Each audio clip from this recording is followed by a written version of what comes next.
Mga ka-wonder, hinay-hinay sa matatamis, ano mang sobra ay masama at baka magka-diabetes. Pwede rin humanap ng mga pampatamis na sing sweet pero healthier. Meron?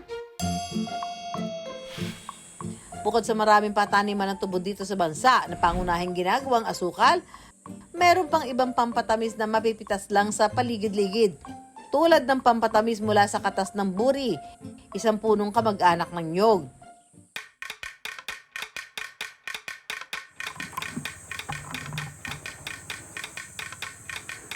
2 to 3 hours lang dapat na-harvest na natin pag fresh na fresh siya.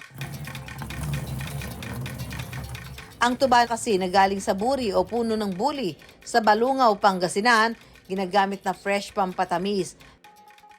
Pero hindi ito yung tubang nakalalasing. Masarap po siya, medyo creamy po yung lasa niya. Ang tuba ng buli ang gamit na pampatamis sa patupat o yung kakaning nakabalot sa hinabing dahon ng nyog o saging. Ang ka-wonder nating si Christine, nakakagis na raw ang pagtitinda ng patupat. Nagtitinda po kami more than 40 years na po. Minana ko po sa mga lolo't lolo namin. Pakukuluin ang sariwang tuba ng buli. Imbis po na asukal ang pinanggamit po natin, hindi po. Yun po ang katas ng tuba ang ginamit natin para tumamis po. Samantala, habang pinakukuluan sa kawali ang tuba, pwede nang gawin ang mismong patupat. Tatahiin muna ang mahahabang dahon ng buli para makagawa ng bagay na patupat. Ito po yung butas niya. Dito natin ipapasok yung malagkit po.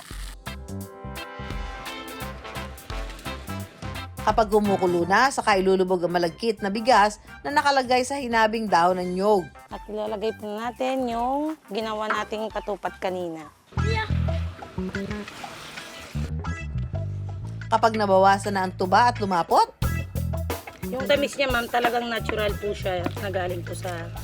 Ngayon po, luto na po ang ating minatamis na patupat.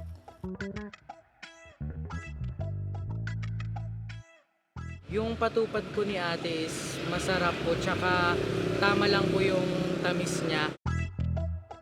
tanging ang pagtitinda raw ng patupat ang kinabubuhay ni na Christine. Kaya laking pasalamat daw niya sa biyayang pampatamis na tuba ng buli.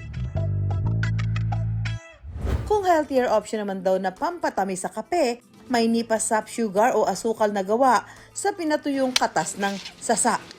Bukod sa natural na tamis, may taglay rin daw itong mineral at bitamina. Ayon sa Industrial Technology Development Institute, ang nipasap sugar ay mula sa katas ng mismong puno ng sasa. Isang natural na alternatibo sa karaniwang refined sugar at wala raw preservatives.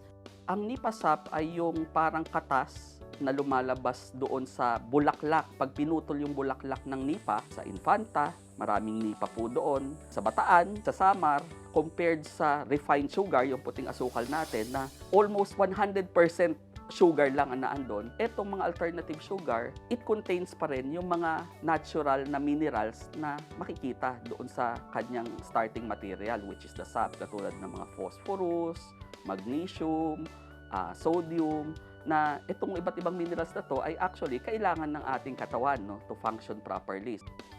Pero kahit mga natural na pampatamis, dapat na sapat lang ang